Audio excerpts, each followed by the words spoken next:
Hello students. तो आज हम जिस शख्सियत की बात करने जा रहे हैं वह भारत की समाज सुधारक थीं। स्वतंत्रता संग्राम में उन्होंने महत्वपूर्ण भूमिका अदा की थी।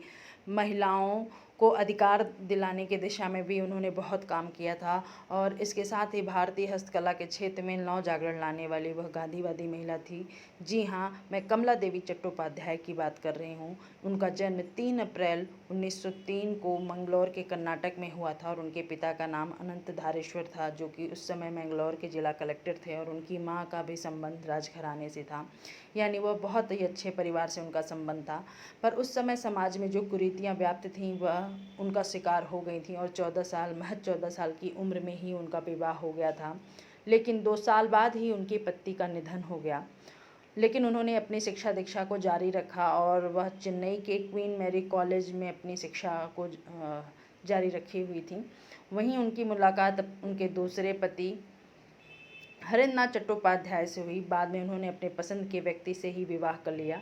वह उस समय का एक साहसिक कदम था और समाज के रूढ़िवादी सदस्यों द्वारा उनका उपहास किया गया था, क्योंकि उस समय विधवा पुनर्विवाह को नापसंद किया जाता था। उन्होंने लंदन विश्वविद्यालय से बेडफोर्ड कॉलेज से समाजशास्त्र में डिप्लोमा भी प्राप्त किया।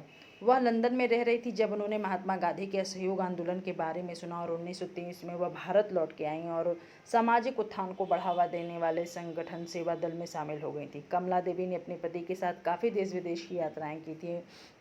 एक समाज सुधारक के रूप में उन्होंने भारतीय महिलाओं की सामाजिक आर्थिक स्थिति को ऊपर उठाने में मदद करने के लिए हस्तशिल्प, रंगमंच और हथकरघा को वापस लाने में महत्वपूर्ण भूमिका निभाई। एक ऐसी राजनेता थीं जिन्हें कुर्सी की बिल्कुल भी लालच नहीं थी। एक ऐसी कुलीन वर्ग की महिला जिन्होंने लोक कलाओं को पुनर्जीवित किया। वह गांधी जी के नमक आंदोलन में गिरफ्तारी देने वाली पहली महिला थीं। विभाजन के बाद उन्होंने शरणार्थियों के पुनर्वास के लिए भी बहुत अधिक काम किया। वह गांधी जी, जवाहरलाल नेहरू, मौलाना अबुल कलाम आज़ाद, सरोजनी नायडू और कस्तूरबा गांधी के व्यक्तित्व से अत्यंत ही प्रभावित थीं। कस्तूरबा के प्रभावित थीं। उनके द्वारा भारत में कई प्रतिष्ठित जो सांस्कृतिक संस्थान थे उनकी भी स्थापना की गई, जिसमें राष्ट्रीय नाट्य विद्यालय, संगीत नाटक अकादमी, सेंट्रल कॉटेज इंडस्ट्री एम्पोरियम और भारतीय शिल्प परिषद शामिल है। और इसके साथ ही उन्होंने बेंगलोर में नाट्य institute of Kathak and choreography भी शुरू की थी। इनका राजनीतिक सफ़र बहुत ही महत्वपूर्ण है। वर्ष 1927 में भारतीय राष्ट्रीय कांग्रेस में वह शामिल हुई थी और 1 साल के भीतर ही वह अखिल भारतीय कांग्रेस कमेटी के लिए चुनी गई। दांडी तक जो नमक सत्याग्रह मार्च निकाला गया था, उसमें उन्होंने महिलाओं को मार्च में सबसे आगे रहने का समान अवसर देने के लिए गांधी जी को राजी किया था। गांधी जी के नमक आंदोलन और सहयोग आंदोलन में हिस्सा लेने वाली महिलाओं में से वह एक रहीं। उन्होंने जो नमक कानून तोड़ा था, तो बॉम्बे प्रेसिडेंसी में गिरफ्तार होने वाली वे पहली महिला थी। 1936 में वह कांग्रेस सोशलिस्ट पार्टी की अध्यक्ष बनी और उन्होंने जयप्रकाश नारायण और राम मनोहर लोहिया के साथ काम किया। स्वतंत्रता आंदोलन के दौरान वे 4 बार जेल भी गईं और 5 साल तक सलाखों के पीछे रहीं। बाद में वह सेवा दल में शामिल हो गईं और महिला कार्यकर्ताओं को प्रशिक्षित करने लगीं। प्रकृति की दीवानी कमला देवी ने ऑल इंडिया वीमेंस कॉन्फ्रेंस की स्थापना की। वह बहुत ही साहसी थीं और वह पहली ऐसी महिला थीं जिन्होंने 1920 के दशक में खुले राजनीतिक चुनाव में खड़े होने का साहस जुटाया था। वह भी ऐसे समय में जब अधिकांश महिलाओं को आज़ादी शब्द का अर्थ ही नहीं पता था। वह मार्गरेट कजिन्स जो थीं वह उनकी मित्र थीं और उन्हीं की प्रेरणा से उन्होंने चुनाव लड़ने का फैसला किया। और बहुत कम समय बचा था, उन लोगों ने काफ़ी मेहनत की, लेकिन कुछ मतों से वह चुनाव में हार गई थी। मद्रास प्रांतीय चुनाव में विधायी सीट के लिए चुनाव लड़ने वाली वह पहली महिला थीं।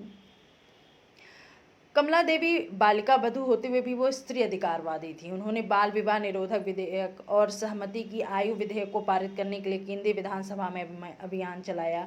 उन्होंने घर के अंदर और बाहर महिलाओं के काम को पहचान दिलाने के लिए काम किया। उन्होंने महिलाओं को संपत्ति विरासत में देने और बच्चों की संरक्षता का अधिकार सुरक्षित करने के लिए समान नागरिक संहिता का भी समर्थन किया। उन्होंने देश के विभिन्न हिस्सों में बिखरे हुए जो समृद्ध हस्तशिल्प तथा हथकरघा कलाओं की खोज की दिशा में अद्भुत एवं सराहनीय कार्य किया है। वह पहली भारतीय महिला थी जिन्होंने हथकरघा और हस्तशिल्प को न केवल राष्ट्रीय बल्कि अंतर्राष्ट्रीय स्तर पर भी पहचान दिलाई।